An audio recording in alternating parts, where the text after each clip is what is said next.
On this edition of Primetime News, Incheon, Korea opens its door to the World Education Forum. Representatives from 195 UNESCO member countries gather there to discuss new global guidelines for education. UN Secretary General Ban Ki-moon is visiting his homeland for the first time in a long while, but his 5-day trip is all business. There's even some time to visit the Kaesong Industrial Complex. And global financial institutions, including the IMF, agree that India, fueled by Modinomics, is a rising powerhouse in the global economy as it's set to post a faster growth rate than China. Stay with us for these stories and more.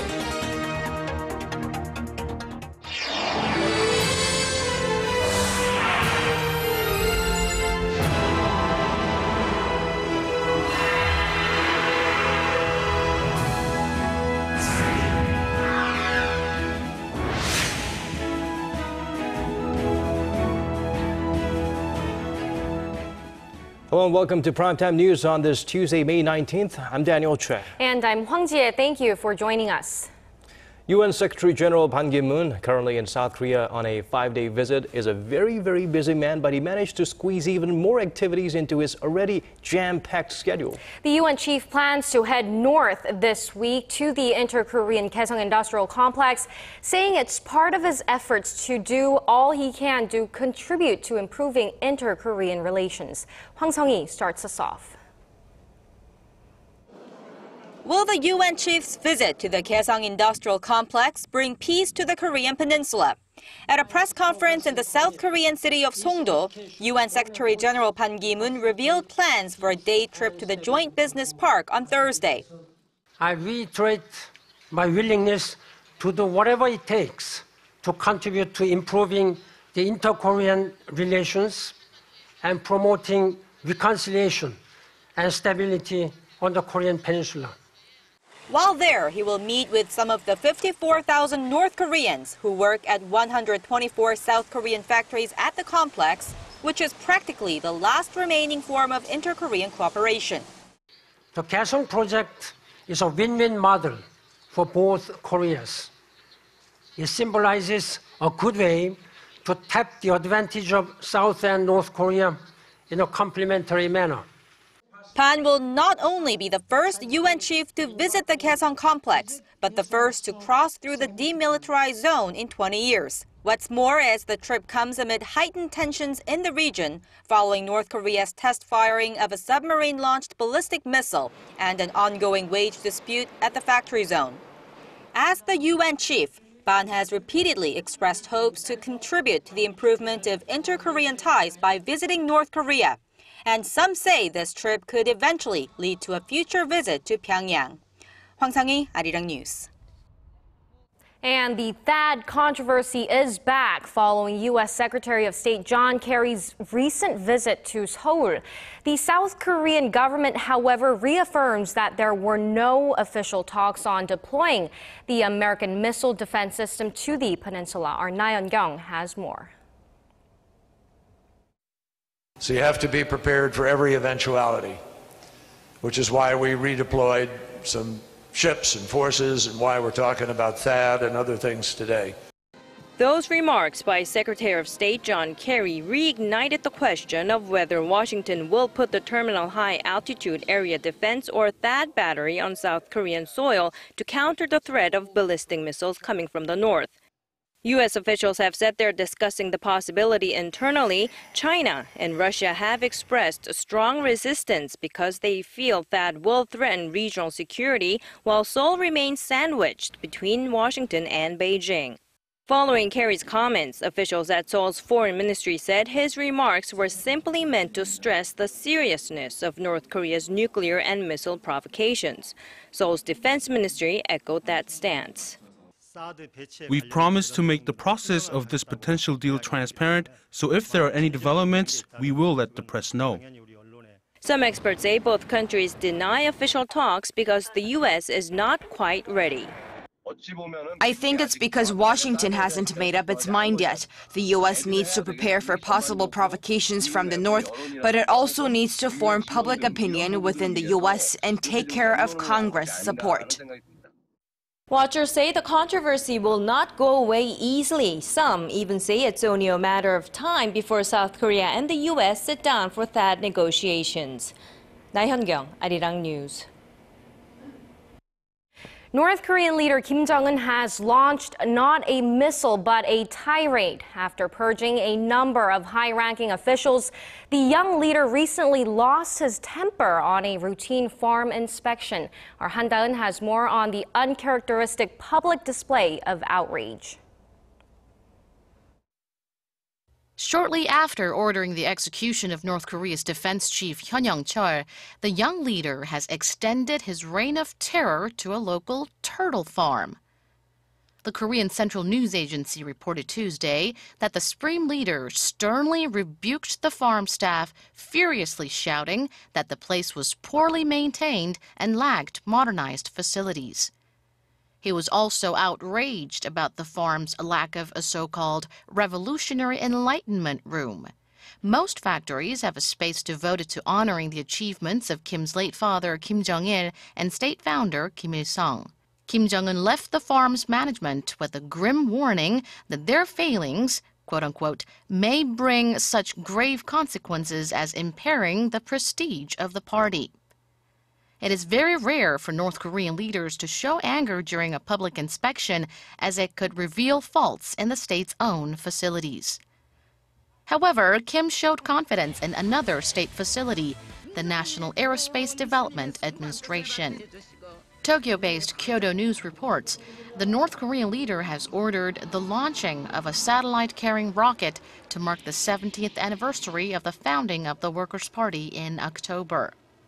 Pyongyang claims it's merely launching a space satellite, but the international community, including South Korea, the U.S., and Japan, speculate this is actually another test to develop intercontinental ballistic missiles. North Korea's latest rocket, Geunhye-3, was launched in 2012. Han Da-eun, Arirang News. Shifting gears now, learning experts from around the world have gathered in Incheon, Korea for the UNESCO World Education Forum. Their mission is to lay out a roadmap that will ensure equal educational opportunities for all children around the globe by the year 2030. For more, we turn to our Choi Yoo-sun. Celebrating the opening of this year's UNESCO World Education Forum, President Park shared a story of how education helped Korea and its people rise from the ashes of the war. She said it was the international community's united support that helped Korean children acquire knowledge and start dreaming about the future. The president said Korea will return the favor using its experience and advanced ICT applications to help learners around the world become responsible global citizens who respect human rights, diversity, and equality. 한국은 교육 정보와 경험을 공유하고자 하는 국가들에게 첨단 교육 인프라와 소프트웨어 컨텐츠를 갖춘 첨단 ICT 활용 시범 교실을 구축하고 교원 연수를 지원하면서 국제사회 내의 교육 격차를 해소해 나갈 것입니다. UN Secretary General Ban Ki-moon said he's living proof of how education can determine the course of one's life. Studies show that $1 invested in education can generate $15 in economic gain. If all students in low-income countries learn basic reading skills, more than 170 million people could be lifted out of poverty. Education is not a privilege. It is a birthright. He also stressed that education can protect vulnerable members of society from violence and extremism, and it's the international community's responsibility to guarantee protection for 57 million children who don't go to school because of poverty or regional conflicts. Choi Yoo-sun, Arirang News.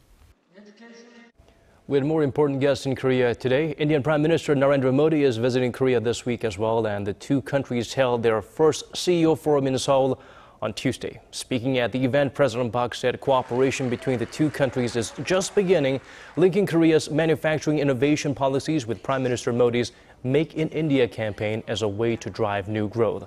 The president also talked about creating synergy by merging Korea's cutting-edge ICT hardware with India's vast human resources. Introducing a variety of Indian infrastructure and energy projects, as well as measures to streamline red tape, Prime Minister Modi encouraged Korean businesses to seek opportunities in his country. Japan has ramped up efforts to list dozens of industrial facilities as World Heritage Sites in yet another move that stirred up historical tensions. The Korean government has launched strong opposition to the move with UNESCO as the site stands as relics of Japan's wartime past. Our Kim Hyun-bin reports from Songdo.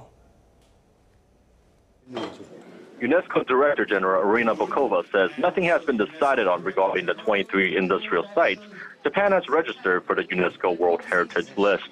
Speaking to press at the World Education Forum in Songdo on Tuesday, Bokova suggested that Korea's concern over Japan's efforts might be better resolved through open talks.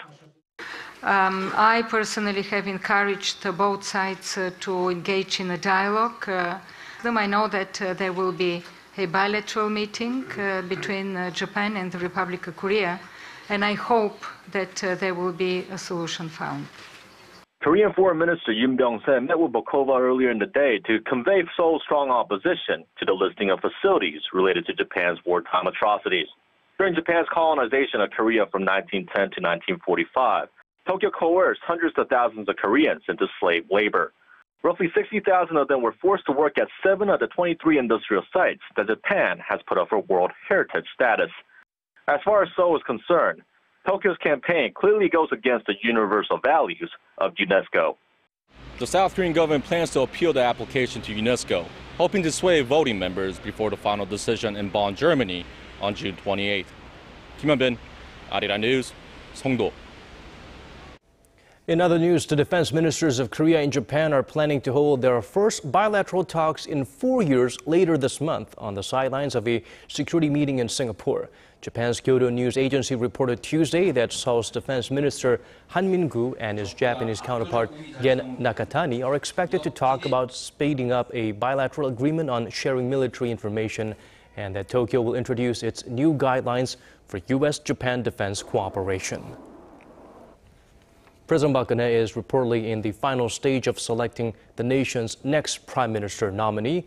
On Tuesday, Seoul-based Yonhap News Agency cited unnamed ruling party politicians who said the presidential office has wrapped up reviews of dozens of possible PM nominees, and now President Park has to make the final decision. A recommendation is expected this week. Watchers expect the nominee will likely come from the legal profession, as the presidential office wants the next prime minister to lead its political reform and anti-corruption agenda. Former Prime Minister Lee Hwang-gu resigned late last month following allegations that he and other high-profile politicians accepted bribes from a now-deceased businessman. More strife for Korea's main opposition party. Plans to launch a reform panel this week have already run into heavy internal resistance. Our Kim Young-gil gives us the details. The head of the New Politics Alliance for Democracy, Moon Jae-in, proposed the panel in an attempt to salvage the deeply fragmented party ahead of next year's general election. I will lead the New Politics Alliance for Democracy to glory in next year's general election as we overcome current hardships. Moon said the panel would discuss reforms, including ways to diffuse party tensions and methods to ensure transparency and fairness in candidate nominations. However, he doesn't have the support of some of the party's veteran lawmakers. I don't see any difference between the soon-to-be-launched reform panel and the current innovation bureau. Moon promised to achieve results by June, but I doubt it. A number of senior lawmakers have also criticized Moon's decision to launch the panel unilaterally. They also blame him for not taking swift action after the party's overwhelming defeat in April's by-election. The NPAD's former co-leader Kim Hwang-gil has even refused to participate in the reform panel. The dissent has grown out of Moon's failure to tackle feuds between the party's leading factions, the pro-Nor group, supporters of the late former president Roh Moo-hyun, and the non-Nuo group, which holds the pro-Nuos liable for recent election losses and dwindling public support. The non-Nuo faction want Moon to step down to take responsibility for the party's by-election defeat. So far, he's refused, accusing them of initiating a power struggle within the party. Kim Young-gil, Arirang News. Now, shifting gears, India is on course to take pole position as the fastest growing major economy in the world, beating out China. And as our Kim Ji-yeon explains, the rapid growth pace is not just coming on the back of the country's reform drive, but also slowing growth in China. Leading financial institutions, including the International Monetary Fund, say this year India will post a faster growth rate than China for the first time in 16 years. China has fallen away from two-digit growth and is busy unveiling a series of expansionary measures to try and maintain its growth rate at around 7%. On the other hand, India, spearheaded by Prime Minister Narendra Modi's economic reforms dubbed Modinomics, is sailing. The IMF projects India's growth rate to reach 7.5% this year, thanks largely to an anti-corruption drive and measures that aim to attract investment to the country's manufacturing and infrastructure sectors. Modi is emphasizing India's 3Ds, democracy, demography, and demand. Like China, India is one of the most populous nations in the world with a large youth demographic. But unlike China, India is a democratic country. As of 2010, 19% of the Indian population were between the ages 15 to 24. Despite these conditions, the researcher cautions that a shift towards economic powerhouses depends entirely on the government's commitment to carry out its economic reform plans. For now, it seems that the Indian central government is super motivated. It announced plans earlier this week to boost infrastructure spending by $11 billion this financial year, on top of its original plan to spend $137 billion on its railways over the next 5 years. Kim Ji-yeon, Arirang News. And while India catches up, China's slowing growth is leading Korean exports to post the lowest ever annual growth for the past 3 years. A report by the Korea Institute for Industrial Economics and Trade shows that the country's exports grew on average 1% annually from 2011 to 2014. That's the slowest pace since 1970 when the related data was first compiled. It also marks a huge drop from the 11.9% average annual growth reported during the years from 2000 through 2008. The institute says that the increased overseas production and export-focused industries also led the fall. The U.S. may have shifted its resistant stance towards the China-backed Asian Infrastructure Investment Bank. World Bank President Kim Yong-kim told Seoul-based Yonhap News Agency on Tuesday that the U.S. government is encouraging active cooperation with the AIIB. According to Kim, U.S. Treasury Secretary Jack Lew said the U.S. welcomes the establishment of the new bank. Previously, Washington seemed to be concerned that the bank would extend China's already considerable influence.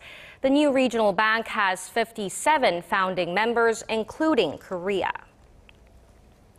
Now, thousands of Koreans make the trip across the choppy East Sea waters every year to see Dokdo with their own eyes. And there's even a group of people who stay on the country's easternmost island dedicated to protecting the precious piece of Korean land. And our Connie Kim explains why their job is particularly important given Japan's continued claims over Dokdo. They are the guardians of Korea's easternmost island of Dokdo. They have the immense responsibility of protecting the two rocky outcroppings in the East Sea located between the Korean peninsula and Japan. And they're there to greet every visitor who makes a trip. What's most memorable is when visitors hold our hands tightly and thank us for protecting Dokdo. They wave their Korean flags and shout, "This is Dokdo," as soon as they get off their ferry. Japan claimed the islets in 1905, just before it annexed Korea. But Korea reclaimed sovereignty over all of its territories around the peninsula, including Dokdo. All the more reason for the Ulleung guards to be on standby 24/7. And as one of Korea's recent efforts to defend the island, the Korean military and maritime police carried out a defense drill last week. Experts say Japan's continued claims over Dokdo will continue, so it's crucial for Korea to reach out to people and organizations in Japan to prove once and for all that Dokdo is Korean territory, whichever way you look at it. Japan repeated its claim to Dokdo in this year's diplomatic blue book, and currently 13 textbooks say Dokdo is illegally occupied by Korea. More evidence showing Dokdo as Korean territory continues to be discovered in Japan, disproving Tokyo's claims. Those works need to be translated into English to promote the findings. This map from Japan's Commerce Ministry dating back to 1897, and these from another map compiled in 1948 are examples of how the Japanese government identifies both Dokdo and the neighboring Ulleungdo Island as Korean territory. But with Tokyo denying even its own historic data, Korea will continue to protect and defend the islands. Connie Kim, Arirang News, Ulleung.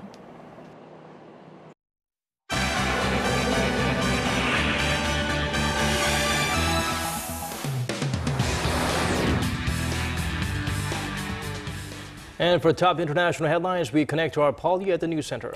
Our focus today, the criminal trial opens for Thailand's ousted prime minister. The EU vows military action against human traffickers. And a U.S. court deals a heavy blow to Apple in its long-running patent war with Samsung. Paul, let's start off in Thailand. Tell us more about the former Prime Minister Yingluck Shinawat's trial. Well, she's been under fire lately, and she's been accused of failing to prevent corruption in a disastrous rice subsidy scheme, which cost taxpayers billions of U.S. dollars. The former Thai Prime Minister arrived at the Supreme Court in Bangkok on Tuesday, surrounded by hundreds of her supporters. After pleading not guilty, the court banned Yingluck from traveling overseas and set her bail at nearly $900,000. If convicted, she faces up to 10 years in prison. This as the next hearing is set to open on July 21st. The 47-year-old business tycoon turned politician has been under fire by authorities after she was ousted from power in a military coup last year. And shifting to the European Union, the 28-nation bloc has approved plans to set up an unprecedented military mission to combat human trafficking in the Mediterranean. Consensus was reached during a meeting of EU foreign and defense ministers in Brussels on Monday. The joint naval operations would target and destroy smugglers' boats used to illegally transport migrants from Africa to Europe. It's a practice that the head of NATO described as a security threat. There might be foreign fighters, there might be terrorists also trying to hide, to blend in among the migrants. And this just underlines the importance of that we have to respond to this turmoil, to these threats in many different ways.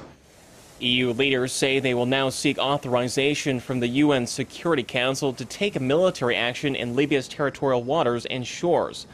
The UN Refugee Agency says about 51,000 migrants have entered Europe by crossing the Mediterranean Sea this year alone, often at great risk to their lives. And finally, Samsung Electronics is likely celebrating a partial victory in its long-running legal battle with its rival, Apple. On Monday, the U.S. Court of Appeals for the Federal Circuit reversed part of a landmark verdict that Apple had won back in 2012.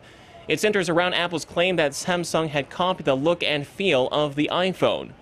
The court said the so-called trade address violations did not fall under legal protection, as the cited features were essential to operating a mobile phone. However, the ruling did uphold other patent infringements related to the iPhone's technology and software. The case will now be sent back to a California federal court to recalculate as much as $382 million in damages. And that wraps up our look at international stories for now. I'll see you back here tomorrow night.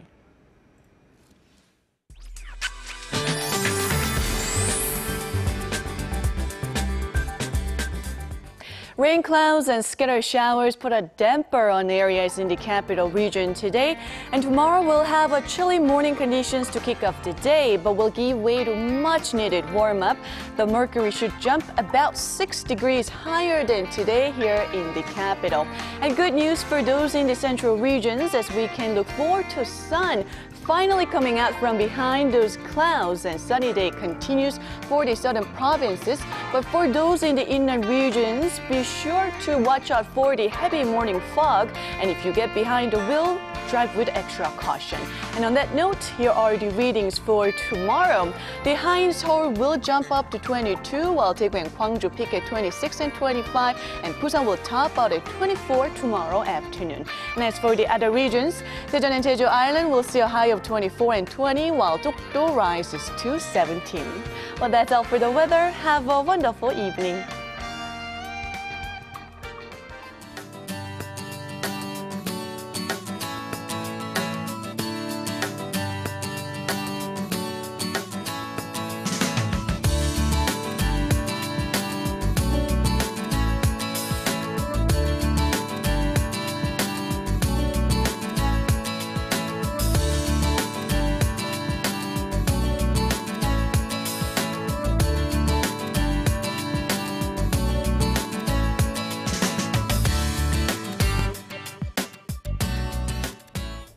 And that brings us to the end of our newscast. Thank you for staying with us. I'm Hwang Ji-hye. And I'm Daniel Choy. Do join us again same time tomorrow. Goodbye for now.